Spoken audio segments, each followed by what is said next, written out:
Rasulillah sallallahu alaihi wasallam wa azwaji wa dzurriyyatihi wa jamil anbiya wal mursalin wal malaikatil muqarrabin wasyuhada wassalihin wal ulama'il amilin wal fuqaha wal muhaddisin wal qurra jahidin fid din masyarikil ardi magharibiha ibariya wa bariha la arwahi abaina wa matina jadadina jaddatina wa qarabatina wa ahli baitina masyayikhina muallimina wa ikhwanina minal muslimin wal muslimat wal mu'minin wal mu'minat bi anna Allah yaghfir lahum dzunubahum wa yudkhilahumul jannah. Syai'ulillahi lahum al-Fatiha. A'udzu billahi minasy syaithanir rajim. Bismillahirrahmanirrahim. Alhamdulillahi rabbil alamin arrahmanir rahim maliki yaumiddin. Iyyaka na'budu wa iyyaka nasta'in ihdinas siratal mustaqim siratal ladzina an'amta 'alaihim ghairil maghdubi 'alaihim waladdallin. Bismillahirrahmanirrahim. Qala al-mu'allif rahimahullahu ta'ala wa daman naf'a bi 'ulumihi fid dharain amin. Al-babu tasi'u wal isruna fi fadilatir ramyi. Sampai pada bab yang ke-29 ya udah.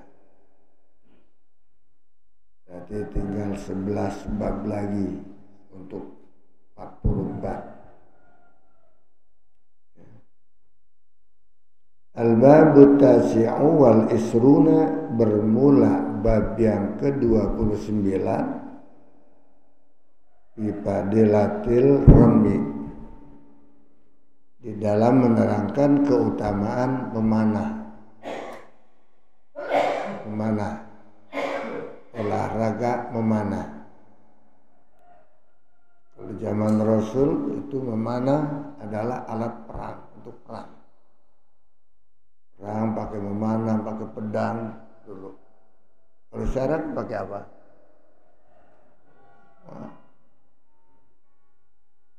Pakai rudal ya, apa itu namanya? Pakai senjata-senjata yang canggih, macam-macam.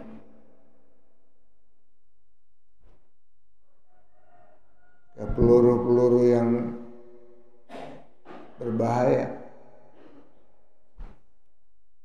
Dulu pakai pedang, pakai panah, sehingga dianjurkan ya anak-anak kita belajar memanah. Kalau sekarang bukan belajar memanah, belajar nembak kudunya, ya itu sunnah itu. Maksudnya untuk bela diri, bela negara, bela bangsa, bela agama, untuk menangkis serangan musuh, di mana setiap zaman pasti ada ya pertikaian seperti sekarang yang terjadi di Palestina kan. Negara yang sangat sederhana sekali dari Palestina, alat untuk berperangnya. Tapi musuhnya dukungannya luar biasa. Dan macam-macam tank juga untuk bom sekarang, subhanallah. Jadi kita juga harus belajar perang untuk bela diri, bela negara, bela bangsa, bela keluarga, dan bela agama. Bab ini menerangkan tentang mana. Wa akhraja Muslimun wa ghairuhu, dan telah meriwayatkan sebuah hadis oleh Imam Muslim dan lainnya, an Uqbah bin Amir, dari sahabat Uqbah bin Amir. Qala, berkata Uqbah bin Amir, Sami'tu Rasulullah sallallahu alaihi wasallam. Aku pernah mendengar Rasulullah sallallahu alaihi wasallam wa huwa 'alal minbar. Ada Rasul sedang berada di atas mimbar masjid. Sedang berada di atas mimbar. Apa seruan Rasul? Di atas mimbar itu yaqulu, beliau berseru, wa a'iddu lahum mastata'tum min quwwatin. Wa a'iddu, dan ya, siapkanlah bagi mereka mastata'tum, sesuai kemampuannya, min quwwatin, daripada kekuatan. Nah, itu harus membentuk kekuatan, menyusun kekuatan dalam menghadapi tantangan-tantangan, rintangan-rintangan, musuh-musuh yang akan berhadapan dengan kita. Kalau zaman dulu musuhnya kepada orang kafir, ada orang musyrik. Begitu juga sekarang bisa jadi. Kita bela negara kita, kita bela bangsa kita bela agama kita. Zaman Rasulullah semuanya dibela. Demi tegaknya kalimat tauhid, la ilaha illallah. Bukan karena pengen dapat pangkat, bukan. Bukan karena pengen dapat kedudukan, bukan karena pengen dapat gaji yang besar, bukan. Apalagi untuk kesempatan korupsi, na'udzubillah min dzalik. Kita perjuangkan adalah untuk bangsa kita. Baik kata ada harta ghanimah juga, itu harus dibagi-bagi. Bagi-bagi harta ghanimah. Bukannya dipakai sendiri. Bukan diambil sendiri. Bagaimana terjadi ketika perang Uhud? Subhanallah, para sahabat ketika sudah memperoleh kemenangan dengan perlawanan yang luar biasa, padahal musuh lebih banyak. Saat itu apa yang dapat memenangkan itu? Sebab adanya panah. Para ahli pemanah ditempatkan oleh Rasulullah di atas gunung bukit yang namanya Jabal Rumat. Jabal Rumat itu artinya gunung bukit tempat para pemanah. Turun di atas. Namanya Jabal Rumat tuh di Uhud. Sedangkan Jabal Uhud panjang dan luas, besar, panjang. Paling besar gunung yang ada di Madinah adalah Jabal Uhud. Dan di situ terjadi peperangan namanya Perang Uhud. Pasukan sahabat Rasul tempatkan di atas bukit. Di mana di atas bukit itu adalah mereka yang ahli pemanah. Taruh di sana. Bila mana datang serangan musuh, dipanah dari atas. Sangat mudah. Sebab kalau mana dari bawah berat, susah. Jadi dari atas kudu taruhnya. Gampang tuh. Kena nancep. Sampai mendapatkan kemenangan. Kafir Quraisy saat itu yang dipimpin oleh Khalid bin Walid sebelum masuk Islam. Ya, luar biasa. Subhanallah. Begitu memperoleh kemenangan, banyak tuh orang-orang kafir yang pada meninggal, yang pada mati. Maka meninggalkan kekayaan. Apa kekayaan si kafir itu? Yang dipakainya baju besi, ya, pedang, dan lain-lain sebagainya. Itu namanya harta ghanimah. Maka begitu mendapatkan kemenangan para sahabat pada saat itu, yang di atas gunung padahal tuh pemanah dibilang sama Rasul, kalau belum tuntas jangan turun dulu, tunggu komando. Begitu melihat sebetulnya belum tuntas tuh peperangan. Kalau sudah bilang komando turun, kalau belum jangan. Pada saat itu melihat yang di bawah pada berebut harta ghanimah, pada bagi-bagi tuh, dia turun dari atas. Begitu dia turun, diintip dari atas Jabal Uhud sana oleh Khalid bin Walid, bahwasanya Jabal Rumat ini kosong, nggak ada orangnya, lagi pada turun berebut harta ghanimah.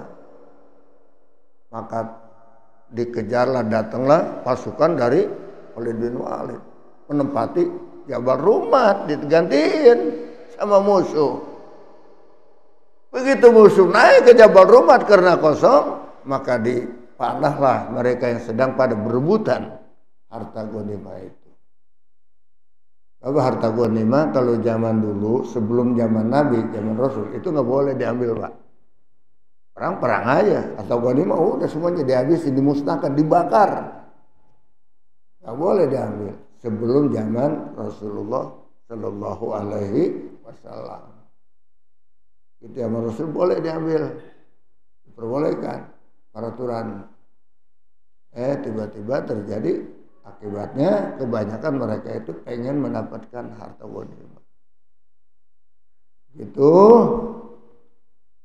dikuasai itu Jabal Rumat oleh pasukan Quraisy. Maka dengan enaknya mereka membunuh, memanah, berperang di situ, berkecamuk di bawah Jabal Rumat sehingga mendapatkan kekalahan. Pada saat itu tadinya menang malah jadi kalah. Lantaran apa? Nggak mengikuti komando yang dikomandoi oleh langsung Rasulullah Shallallahu Alaihi Wasallam. Dia lepas daripada komando. Ya, zaman itu. Begitulah kita berjuang sekarang. Kebanyakan ingin mendapatkan kedudukan, kebanyakan ingin mendapatkan uang, ya, kekayaan, harta duniawi yang hanya sementara di dunia ini. Walaupun katanya ada bermanfaat, jika pandai memanfaatkannya, kebanyakan salah gunakan. Ya, hak orang-orang fakir miskin bagi-bagi mereka yang sebetulnya mereka sudah kaya, mereka yang dapat. Kadang-kadang ditelan sendiri itu, diambil sendiri. Nauzubillah min. Nah sekarang makanya banyak kekalahan akibat apa? Lemah mereka itu imannya. Sehingga niatnya banyak yang bukan karena Allah, sehingga mendapatkan kekalahan. 70 sahabat saat itu yang meninggal pada waktu perang Uhud. Di antaranya adalah pamannya Rasul sendiri, namanya Sayyidina Hamzah, yang terbunuh ketika perang Uhud. Ya. Dan kita ingat dengan peristiwa itu, kenapa? Kita sedang menerapkan ini tentang ada persiapan menghadapi serangan-serangan musuh-musuh yang akan melumpuhkan umat Islam. Kita harus persiapkan. Zaman dulu adalah dengan senjata panah. Kalau sekarang ini pesan aja nih. Apa nih? Haji Baidoi tidur lagi. Kalau dulu panah untuk perang, sekarang apa? Tuh senjata api katanya. Apalagi ini tukangnya nih. Ya. Kalau pesan boleh deh sama beliau. Ya. Iya. Punya si bongkok masih apa ada itu. yang bongkok, yang lempeng. Ya. Nah, ini sekalian, itu tentang persiapan kekuatan kita. Oleh karena di sini Rasul katakan siap-siapkan, persiapkan itu semuanya sesuai kemampuan Anda. Min kuwatin, daripada bentuk kekuatan kita. Kesehatan, olahraga. Coba kita lihat militer, olahraga terus kerja, sehat, kerja bakti, apa. Itu pasukan-pasukan kita yang harus disiapkan. Juga bukan modalnya kekuatan itu aja fisik, tetapi kekuatan mental dan kekuatan iman yang semata-mata berjuang berjihad di jalan Allah. Allah, ingatlah, innal quwwata ar-ramyu, bahwasanya kekuatan pada saat itu adalah dengan panah. Maka disiapkan tuh remaja-remaja, pemuda-pemuda, dididik untuk memanah. Ya. Ala innal quwwata ar-ramyu. Ingatlah bahwasanya kekuatan itu ada di panah untuk berperang saat itu.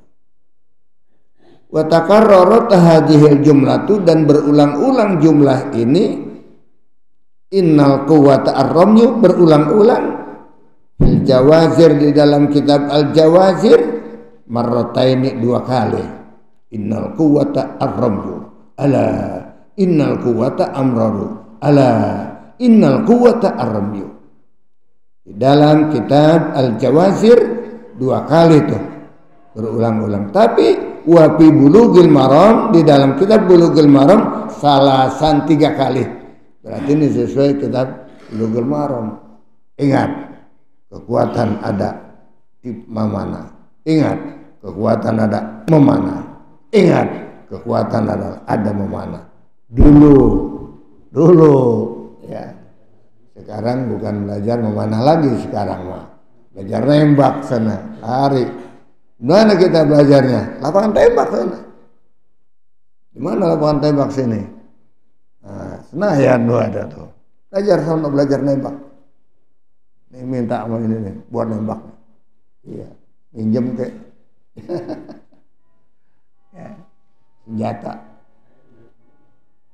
Penting itu. Makanya digalakkan anak-anakku sekalian, di santri, silakan yang sudah lepas 6 tahun dari sini, silakan masuk akabri. Ya, di akmil silakan. Ya. Untuk apa? Demi kekuatan negara kita ini. Jangan malas. Jangan malas.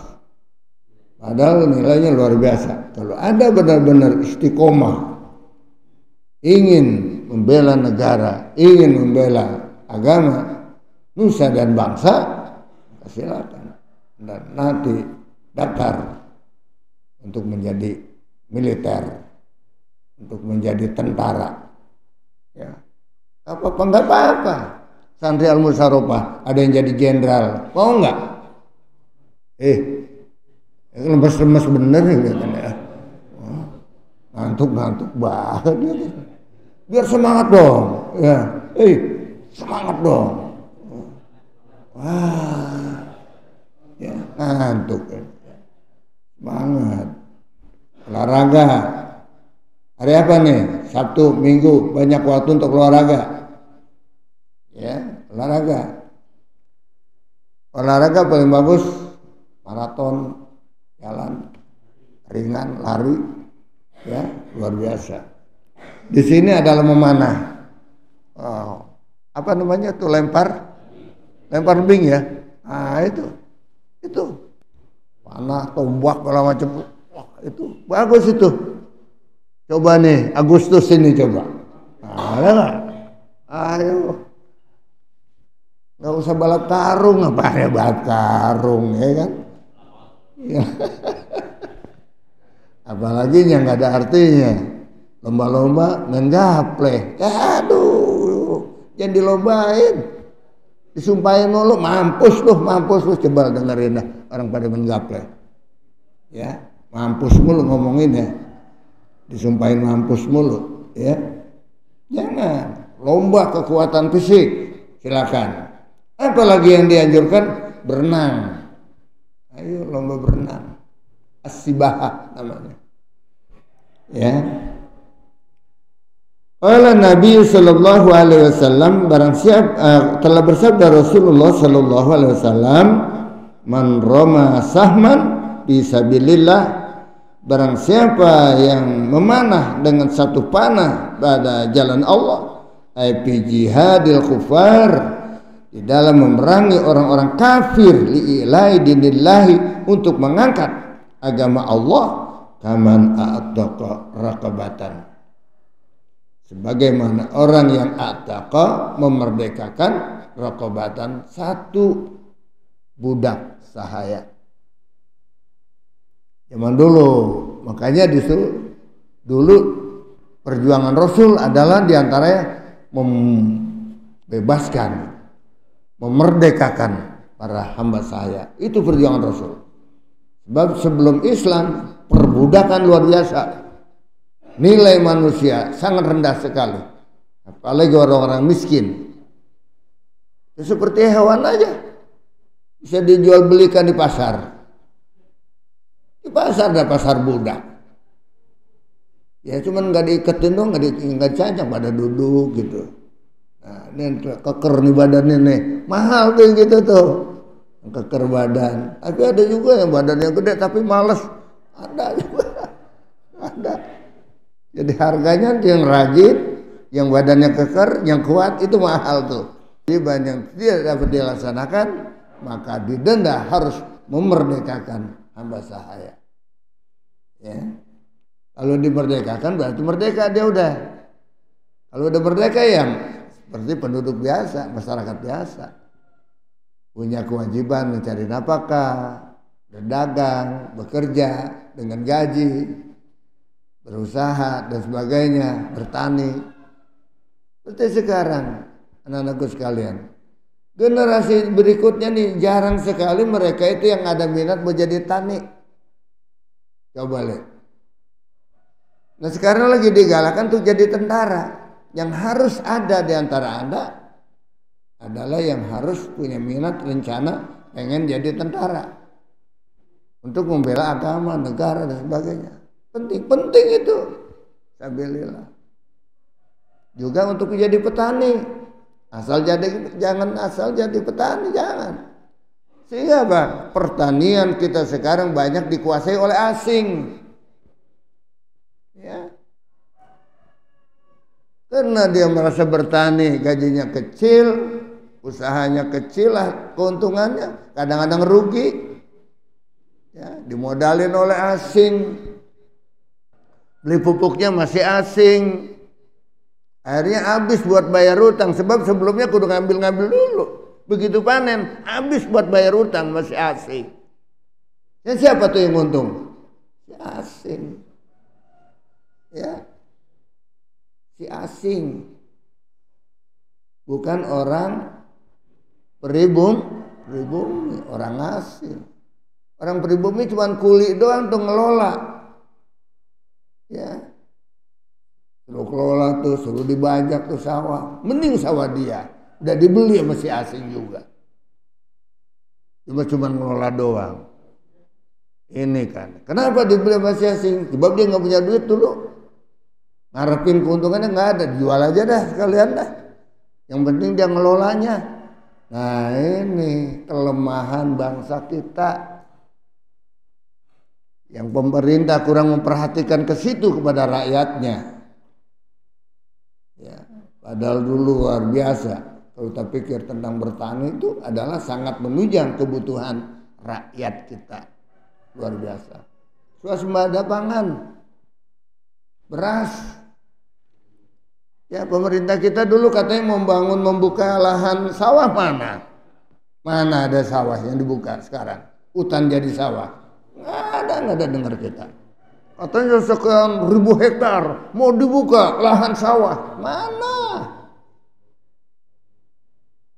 Udah puluhan tahun.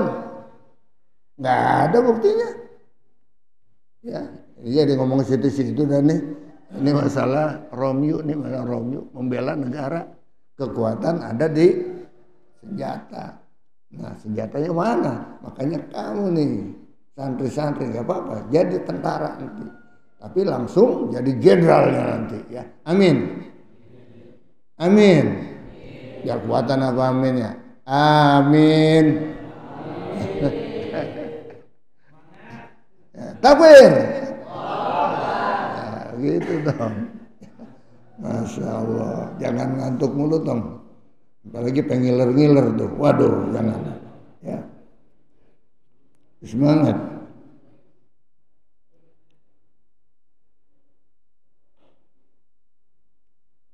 Kaman a'taqa raqabatan, sebagaimana pahalanya orang memerdekakan seorang hamba saya. Itu juga berjuang. Kita beli nih hamba saya, kasihan ini dia jadi budak, kita beli. Terus kita beli, kita suruh tebus. Lu kerja aja dah sama gua, tapi lu tebus, ya dari gaji lu kerja sama gua, tebus separuh gaji buat tebus. Berapa udah beli? 10 juta umpamanya. Nah, nanti setiap bulan kan ada gaji tuh 15.000, 500.000 umpamanya. 400.000, iya. Atau apalagi 1 juta umpamanya, 1 juta. Nanti 500.000 itu nanti buat bayar sini, 500.000 buat kamu makan. Kalau sebulan 500.000, 10 juta berapa bulan? 10 bulan. Bisa jadi merdeka tuh. Kalau udah merdeka, dia punya hak mencari usaha ini dan itu ada. Coba kalau masa perbudakan, dia kudu nurut sama majikan, nggak boleh kemana-mana. Sampai sembahyang Jumat juga nggak wajib. Kalau memang lagi disuruh sama majikan ini loh, nah, nggak usah sembahyang Jumat, nggak wajib jadinya. Kenapa? Jadi budak. Jadi budak itu nggak ada gaji pak kerja, cuma diperes saya tenaganya, cuma dikasih makan, pakai, itu doang udah. Nauzubillah min. Makanya kita jangan mau jadi budak di negeri kita sendiri. Ya, makanya kalau saya yang namanya kita cita-cita untuk menjadi pegawai pekerja kurang cocok. Harus jadi pengusaha dan pembela tanah air. Begitu. Ya, pahlawan-pahlawan dan semuanya.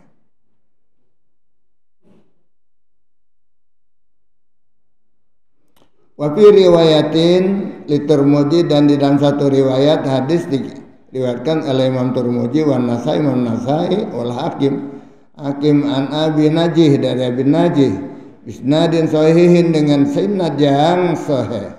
Man roma bisahmin, barang siapa yang memanah dengan satu panah fisabilillah di jalan Allah, fawalahu adlu muharrim, maka dia baginya mendapatkan pahala sebanding dengan orang yang memerdekakan, ay mislu mu'tiki raqabatin, yaitu seperti orang yang memerdekakan seorang hamba saya. Satu panah memerdekakan satu pahalanya, 2 panah dan seterusnya dikasih ain. Wa qatub tahu, dan kadang-kadang dipatahkan. Waman balago bisamin bahwa lahu darajatun fil jannah, dan barang siapa yang mengena tuh ketika dia memanah kena tepat sasaran, maka dia akan diangkat derajatnya nanti di dalam surga oleh Allah Subhanahu wa taala. Begitu, semakin kena, wah semakin tinggi derajatnya. Riwayat hadhil jumlah, dan di dalam satu riwayat hadhil jumlah akhirah, ini jumlah yang terakhir. Waqala, dan telah bersabda Nabi SAW, au allimu auladakum as-sibaha, ajarkanlah anak-anakmu itu as-sibaha, berenang. Nanti kamu ini harus ikut olahraga berenang. Mau? Harus. Wah, penting ini Pak. Insya Allah nanti kita bikin kolam renangnya. Di mana kita bikin gunung Empang kayak apa ya? Kita bikin tuh. Yang ada Empang kita urung. Sementara nanti biarin deh kita nyewa kolam renang orang. Harus belajar. Jadi nanti para ustadz, mana ustadz padanya? Bikin gerakan ini anak-anak kita ya untuk olahraga renang. Biar pada berenang, sunnah Rasul. Jangan dianggap ringan tuh berenang. Ini kadang-kadang ke kolam renang karena pengen ngelihat betis orang ini. Apalagi sekedar pengen melihat apa itu? Puser. Aduh. Kita berenang pengen berjihad, berjuang biar bisa berenang. Dimanapun jika kita dilepas dalam kehidupan ini, harus menyeberangi lautan, berenang. Kali berenang. Jangan pada kalau berenang kelelep mulu. Gayanya gaya batu. Ya. Begitu nyebur langsung hilang, nggak timbul. Nauzubillah. Timbul udah. Innalillahi wa inna ilaihi raji'un. Cuma apa? Nggak latihan. Ya. Makanya kalau Anda ke pantai kemana itu hati-hati, kudu bisa berenang. Jangan seneng aja main ke pantai, seneng aja main ke pantai. Pantai ini, pantai itu, berenang harus bisa. Dan hati-hati, pantai sekarang banyak yang curang, yang banyak berbahaya. Ya, apalagi pantai ini, pantai Anyar, pantai sana, pantai Carita dan sebagainya. Hati-hati. Karangbolong, pantai Laut Selatan, ya. Itu banyak bahaya itu. Apalagi yang namanya di Pelabuhan Ratu tuh, itu tiap tahun ada aja yang tenggelam, Pak. Yang hilang itu. Ketemu udah 2-3 hari, Pak, baru timbul di sudut sana. Nauzubillah min. Makanya jangan main-main. Harus belajar berenang demi bukan istirahat aja, bukan main-main aja itu berenang. Demi kekuatan kita. Harus mampu berenang, mampu lari jauh, apalagi sebagai militer, tentara, belajar berenang. Ya, jadi angkatan laut nanti, siapa tahu. Ya.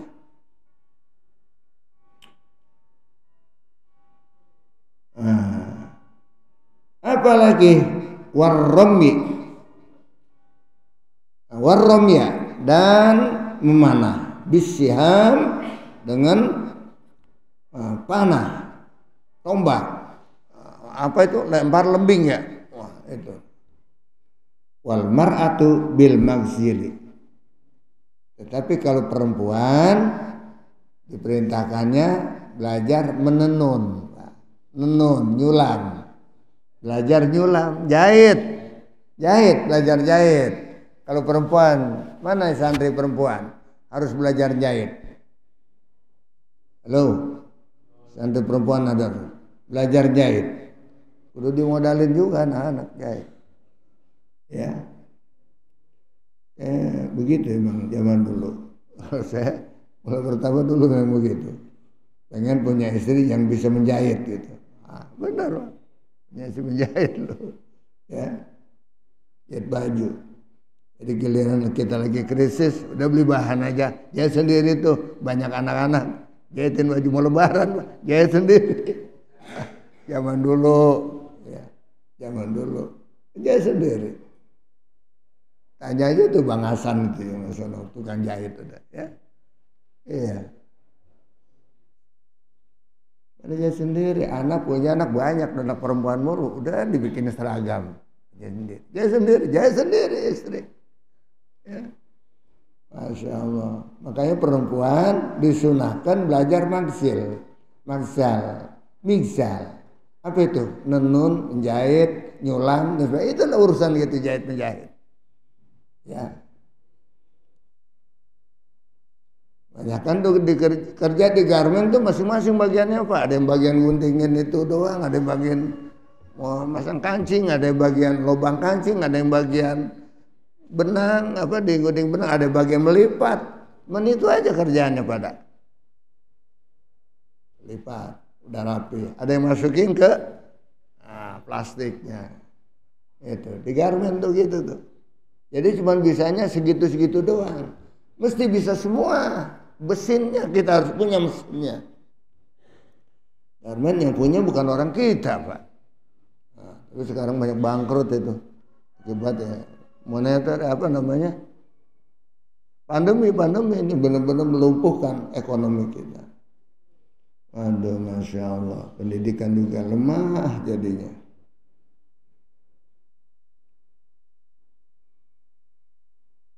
Bikasil mim migzal ay al-ghazlu bil migzal, yaitu menenun dengan tenunan, menyulam. Ya juju patul mim wazai, boleh juga dipatahkan mimnya magzal dan zainya magzal, ala annahu masdarun mimiyun, bahwa dia termasuk masdar mimi.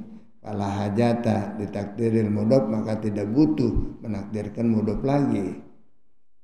Rawahul Baihaqi an Abi Umar bin Al-Khattab, dari Ibnu Umar bin Khattab, qala al-Baihaqi, berkata Imam Baihaqi, hadisun munkarun, hadis ini mungkar.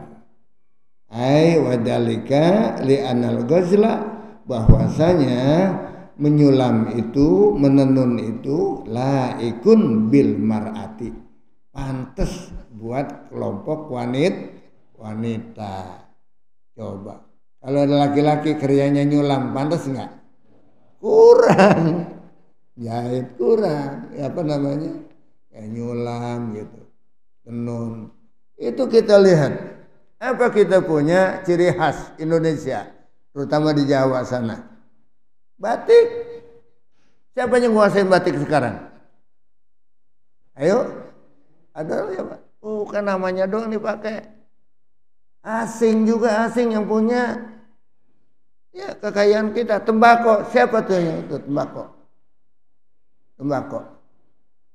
Siapa yang nguasain? Itu kekayaan kita tuh.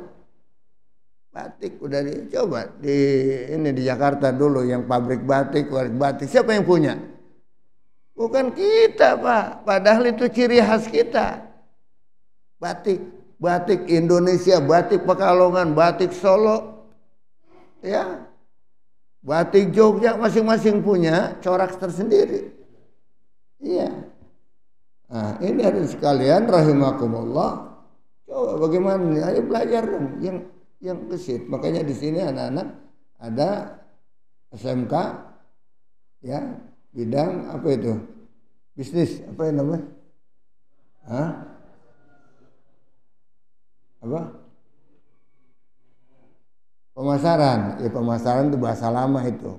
Ya, bahasa baru ada lain lagi tuh, ya. Apalagi bahasa lama ada lagi itu penjualan gitu, ya. Penjualan. Ya. Ya, anak-anakku sekalian, maka Anda harus menguasai semua. Di sini menguasai semuanya, sebagian yang ini menguasai ini, yang itu menguasai itu, masing-masing. Jadi kiai, alhamdulillah, nggak jadi kiai tapi jadi pengusaha yang kuat iman dan takwanya kepada Allah Subhanahu wa taala. Bagus. Jadi jenderal yang beriman, bertakwa kepada Allah, membela negara demi kemerdekaan kita tetap abadi.